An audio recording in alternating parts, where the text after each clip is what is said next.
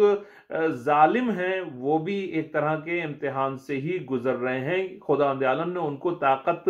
دے کے ان کا امتحان لیا ہے، اور وہ لوگ کہ جو مظلوم ہیں ان سے خداوند عالم نے طاقت کو کم کر کے ان کا امتحان لیا ہے، اور دونوں ہی ایک طرح سے امتحان سے گزر رہے ہیں۔ تو ایسا تھا کہ ابتدائے بعثت میں جب پیغمبر اکرم صلی اللہ علیہ وآلہ وسلم کو یہ خداوند عالم نے حکم دیا کہ اب تم جو ہو اپنی نبوت کا کھل کے اعلان کر دو، تو خداوند عالم نے جب نبوت کا اعلان کیا تو بہت سے لوگ جو تھے، خاص طور سے کہ جو مظلوم طبقہ تھا، جو کمزور طبقہ تھا، جو ظلم کا شکار طبقہ تھا اس وقت کا، وہ پیغمبر اکرم صلی اللہ علیہ وآلہ وسلم کے ساتھ ہوا۔ تو اب جب یہ ساتھ ہوا تو ایسا ہوا کہ ان کے اوپر اور زیادہ پریشر جو ہے پڑ گیا، ان کا جو ہے دباؤ اور زیادہ ان کے اوپر جو ہے بڑھ گیا، ان کے رنج اور غم اور ظلم جو ان کے اوپر ہو رہا تھا اس کے میں جو ہے وہ خداوند عالم جو ہے وہ بتا رہا ہے اس میں کہ اس میں اور جو ہے وہ اضافہ کر دیا ظالموں نے، کیونکہ ظالم کو جو ایک چیز جو ہے بہت ناپسند ہوتی ہے وہ یہی ہوتی ہے کہ مظلوم جو ہے وہ اپنی آواز کو بلند کرے۔ تو جب انہوں نے مشرکین مکہ نے، کافروں نے اور زیادہ ظلم کرنا شروع کیا، تو پھر لوگ جو ہیں مومنین میں سے بہت سے ایسے تھے کہ جو واقعی ایمان کے اوپر ڈٹے رہے، جیسے جناب آدمی سمجھ سکتے ہیں بلال ہیں، اور اسی طرح سے جناب عمار یاسر ہیں وغیرہ وغیرہ، بہت سے ایسے کہ جو اپنے ایمان کے اوپر جو پوری طرح سے ڈٹے رہے، انہوں نے اپنے ایمان کو چھوڑا نہیں۔ لیکن کچھ ایسے بھی تھے کہ جو اپنے ایمان کی کمزوری کی بنیاد کے اوپر، یا ظلم کو برداشت نہ کرنے کی طاقت یا حوصلہ نہ رکھنے کی بنیاد کے اوپر، وہ یا تو اپنے ایمان کو دل میں ہی چھپائے بیٹھے رہے، انہوں نے اس کا اظہار نہیں کیا، یا تو پھر جو ہے وہ کھل کے انہوں نے ایمان کو، ظاہراً ایمان کے راستے کو ہی چھوڑ دیا، اس سے پلٹ گئے راہ ایمان سے۔ تو خداوند عالم جو ہے وہ مومنین کو دلاسے کے طور پر اور حوصلے کے طور پر، اسی طرح سے جو کافر اور مشرک جو ظلم کر رہے تھے ان کو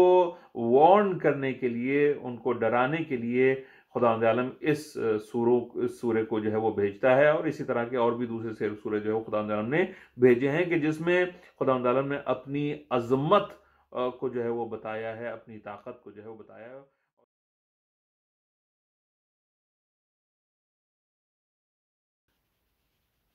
اس کے اندر موجود جو مضامین ہیں ان کا تذکرہ کرنے سے پہلے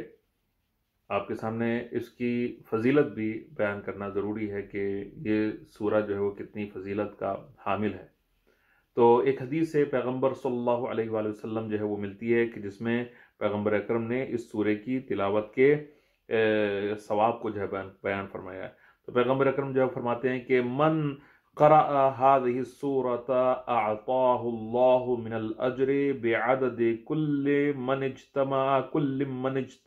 في جمعة وكل من اجتمع يوم عرفة 10 حسنات وقراءتها تنجي من المخاوف والشدائد۔ تو اس کے دو فضائل جو ہیں پیغمبر اکرم جو ہے بیان فرما رہے ہیں اس حدیث میں۔ پیغمبر اکرم جو فرماتے ہیں کہ جو بھی اس سورے کی تلاوت کرے گا تو خداوند عالم اس کو جو بھی جمعے کے دن اور یوم عرفہ کو جو لوگ جمع ہوتے ہیں ان کے عدد کے 10 برابر 10 گنا ثواب جو دے گا۔ تو جو لوگ بھی روز جمعہ جو ہے وہ جمع ہوتے ہیں عبادت خدا کے لیے، یا روز عرفہ جو ہے وہ جمع ہوتے ہیں خداوند عالم کی عبادت کے لیے، ان کا جو عدد ہوتے ہیں، ان کی جو تعداد ہوتی ہے اس کے 10 گنا، اس کا 10 ٹائمز جو ہے وہ خداوند عالم انسان کو اس سورے کے پڑھنے کا ثواب عنایت فرماتا ہے۔ الحمدللہ، یہ بہت بڑا جو ہے وہ عظیم ثواب ہے۔ اور دوسرا جو خدا یعنی پیغمبر اکرم جو پیغمبر خدا جو ہے بیان فرماتے ہیں ثواب، وہ یہ ہے کہ وَقَرَاءَتُهَا تُنْجِي مِنَ الْمَخَاوِفِ وَالشَّدَائِدِ، اس سورے کی تلاوت سے انسان جو ہے وہ خوف سے بھی دور رہتا ہے، خدا تعالیٰ اس کو نجات عطا فرماتا ہے کہ اس سے خوف سے اور شدائد یعنی مشکلوں وغیرہ سے جو کچھ بھی انسان کے اوپر آتی ہیں تو اس سورے سے کے پڑھنے سے دور ہو جاتی ہیں۔ تو یہ جو ہے وہ ایک بہت ہی عظیم الحمدللہ اس سورے کا ثواب تھا کہ جو میں نے آپ کے سامنے بیان کیا۔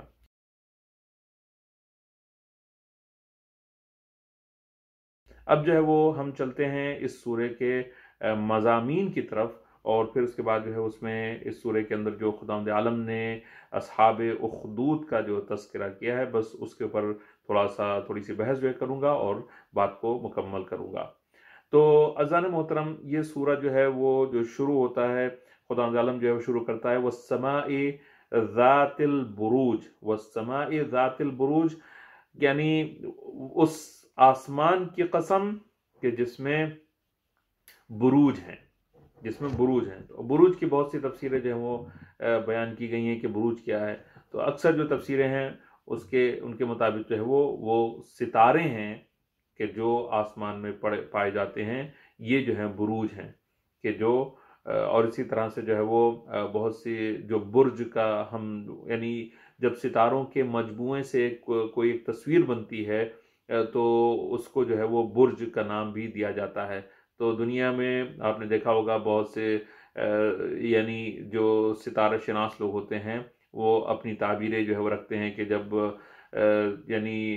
جب جو ہے وہ اس برج میں سورج جائے گا تو پھر اس کا جو ہے کیا اثر ہوگا، اس برج میں جائے گا تو ظاہراً ہو سکتا ہے کہ خداوند عالم جو ہے وہ اس سے بروج سے مراد جو یہ لے رہا ہو، لیکن عام طور سے جو تفسیر کی جاتی ہے جو گریٹ سٹارز ہیں، جو بڑے سٹارز ہیں، خداوند عالم ان کی قسم جو ہے وہ کھا رہا ہے۔ والیوم الموعود، اسی طرح سے جو دوسری قسم ہے وہ جو وعدہ کیا ہوا دن ہے، خداوند عالم نے یوم موعود کی جو ہے قسم کھائی، یعنی قیامت کا جو ہے تذکرہ بار بار جو ہے وہ سوروں کے اندر ملتا ہے۔ وہ بہت ہی عظیم ایک جو ہے وہ دن ہے خداوند عالم کے نزدیک، اور جب خداوند عالم کے نزدیک جو ہے وہ عظیم ہے تو پھر ہمارے نزدیک کتنا عظیم ہونا چاہیے۔ زان محترم غور فرمائے کہ خدا کہہ رہا ہے کہ قسم ہے اس دن کی کہ جس کا وعدہ ہم جو ہے وہ کر رہے ہیں، موعود وَشَاهِدٍ وَمَشْهُودٍ، اور پھر یہاں پر ایک اور قسم ہے، کس کی؟ دو قسمیں ہیں، شاہد کی اور مشہود کی۔ قسم ہے شاہد کی اور قسم ہے مشہود کی۔ تو کون شاہد ہے، کون مشہود ہے، اس کی بھی بہت سی تفسیریں ہیں، تقریباً 30-40 جو ہے وہ تفسیریں اس کی جو ہے ملتی ہیں، لیکن اس سب کو جو ہے وہ جمع کیا جا سکتا ہے۔ پیغمبر اکرم نے خداوند عالم نے پیغمبر اکرم کو شاہد کا بھی لفظ جو ہے ان کے لیے استعمال کیا ہے کہ پیغمبر اکرم جو ہے وہ شاہد ہیں، اور مشہود جو ہیں وہ ہو سکتا ہے کہ ہمارے اعمال ہوں کہ جن کو جو ہے وہ دیکھا جائے گا۔ تو یہ تو قسمیں تھیں اس سورے کے اندر، اور اس کے بعد پھر جو ہے جب قسمیں خداوند عالم جو ہے وہ اس میں اپنی عظیم جو چیزیں ہیں اس دنیا کی، اس کائنات کی، ان کی کھانے کے بعد خداوند عالم جو ہے وہ اصحاب اخدود کا جو ہے وہ تذکرہ کرتا ہے، اور یہ ایک طرح کا سبق تھا کہ جو کفار اور مشرکین کے لیے خداوند عالم نے اس میں بیان فرمایا ہے۔ اور اس کے بعد پھر یہ آیتیں جو ہیں وہ آگے بڑھتی رہتی ہیں، اور اس میں جو ہے وہ خداوند عالم جو ہے وہ پھر تاریخ کی اور جو قومیں ہیں ان کا جو ہے تذکرہ کرتا ہے، فرعون کا جو ہے وہ تذکرہ کرتا ہے، سمود کا تذکرہ کرتا ہے، اور جو دیگر ظالم جو اقوام ہیں ان کی داستانوں کو صرف ایک چھوٹا چھوٹا سا وہ اشارہ کرتا ہے اور اس کو ہمارے سامنے مجسم کر کے جو ہے پیش کرتا ہے کہ خداوند عالم کیا کا عذاب جو ہے وہ ان کے شامل حال ہوا، اور وہ سب کے سب جو ہے وہ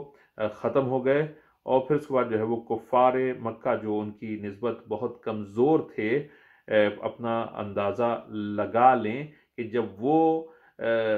وہ قومیں بڑی بڑی سمود اور فرعون جیسے جو لوگ ہیں وہ ختم ہو گئے تو پھر کفار مکہ ان کے مقابلے میں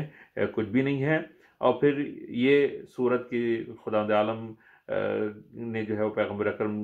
کی اس طرح سے جو ہے مدد فرمائی ہے، ان کو تسلی دی ہے، مومنین کے دلوں کو خداوند عالم نے اس سے ایک طرح کا صبر ان کو جو ہے پیش کیا ہے کہ دیکھو ظلم کے سامنے جو ہے وہ جھکنے کی ضرورت نہیں ہے، اور ظلم کے سامنے جو ہے وہ اگر انسان مقاومت کرے یعنی استقامت کرے، ریسسٹ کرے، تو خداوند عالم کی طرف سے اس کی مدد بھی ہوتی ہے، اور پھر وہ ایک ایسا وقت آتا ہے کہ ظالم ہار جاتا ہے اور مظلوم جو ہے وہ جیت جاتا ہے، کیونکہ حق جو ہے وہ ہمیشہ ہمیشہ ہی بلند رہتا ہے۔ یہ کچھ جو ہے وہ جو مضامین ہیں ان کا خلاصہ آپ کے سامنے میں نے پیش کیا ہے۔ اس کے اندر جو ایک خداوند عالم نے داستان کا ذکر کیا ہے، وہ اصحاب اخدود کی داستان ہے، کہ جو واقعاً ہمارے لیے ضروری ہے کہ ہم اس کو جو ہے وہ سنیں بھی اور اس سے عبرت کو حاصل کریں۔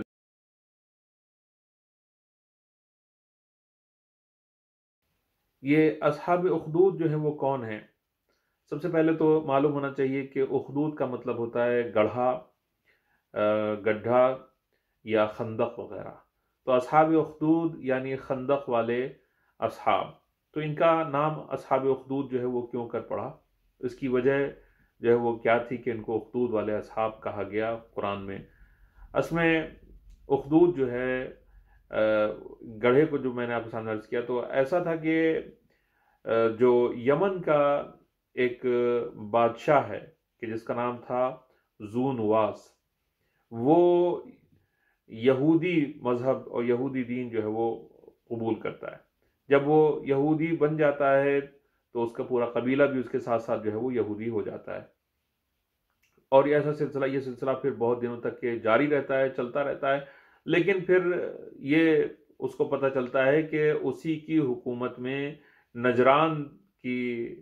جگہ کے اوپر کچھ ایسے بھی لوگ ہیں کہ جنہوں نے یہودیت کے دین اور مذہب کو قبول نہیں کیا ہے۔ تو پھر وہ اپنی قوم کے ساتھ جو ہے وہ وہاں پر جاتا ہے، اور پھر جانے کے بعد ظاہراً ان سے دین کو اپنے تبدیل کرنے کا حکم جو ہے وہ دیتا ہے اور کہتا ہے، لیکن وہ لوگ جو ہے وہ مقاومت کرتے ہیں، وہ لوگ جو ہے اس سے انکار کرتے ہیں۔ تو پھر جو ہے وہ ان کو یہ دھمکی دیتا ہے کہ ہم تم کو تہہ تیغ کر دیں گے، ختم کر دیں گے اور زندہ جلا دیں گے، لیکن اس کے باوجود بھی وہ لوگ اپنی بات سے نہیں ہٹتے ہیں۔ تو پھر لکھا ہوا ہے کہ بہت بڑے بڑے جو ہے وہ گڑھوں کو جو ہے کھودا گیا، اور اس میں جو ہے وہ آگ لگائی گئی اور ان لوگوں کو زندہ جلایا گیا۔ کچھ لوگوں کو تلوار سے قتل کیا گیا اور بہت سے لوگوں کو آگ میں زندہ ڈھکیل دیا گیا، ڈال دیا گیا، جیسے جناب ابراہیم علیہ السلام کے ساتھ جو ہے وہ کیا گیا تھا۔ تو ان کو زندہ آگ میں جو ہے وہ ڈالا گیا، جلایا گیا، اور تعداد ان کی جو بتائی جاتی ہے روایات کے مطابق، تفسیروں کے مطابق، وہ ہے تقریباً 20,000 کی تعداد ہے۔ تو 20,000 مومنین کو یعنی صرف اس جرم میں کہ وہ خدا پرست تھے، خدا کو ماننے والے تھے، اور وہ اس وقت کے بادشاہ کے دین کو جو قبول نہیں کر رہے تھے، تو قتل کر دیا گیا تھا۔ تو روایت یہ بتاتی ہے کہ ان میں سے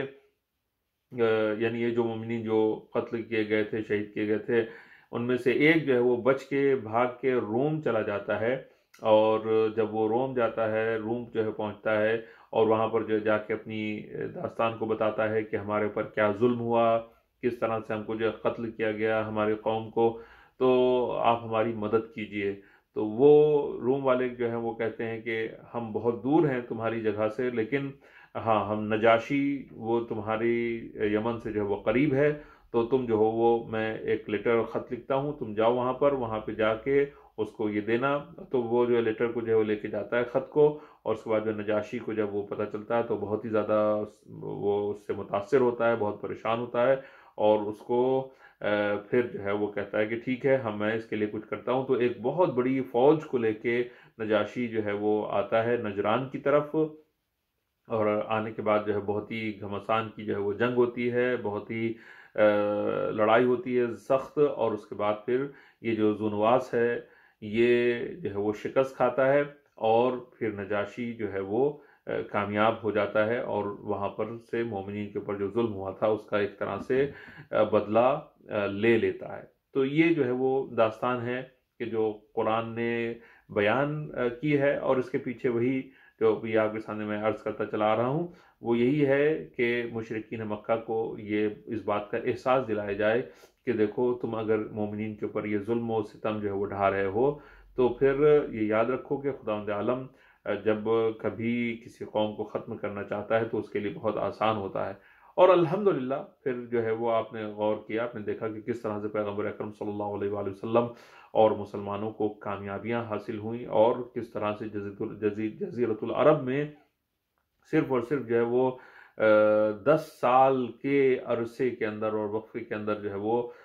مسلمان جو ہیں اور دین جو ہے وہ پوری طرح سے پھیل گیا، اور یہ کافر اور مشرک جو ہے کچھ نہیں کر پائے، بلکہ مجبور ہو کے سر کو جھکا کے ان کو خود ہی چاہے زبان ہی صحیح دین کا اقرار کرنا پڑا، اور پیغمبر اکرم صلی اللہ علیہ وآلہ وسلم کے ہاتھوں کے اوپر بیعت کرنا پڑی۔ اور عزیزان محترم، یہ ایک مختصر سا سورہ بروج کا خاکہ تھا کہ جو میں نے آپ کے سامنے پیش کیا۔ والسلام علیکم ورحمۃ اللہ وبرکاتہ۔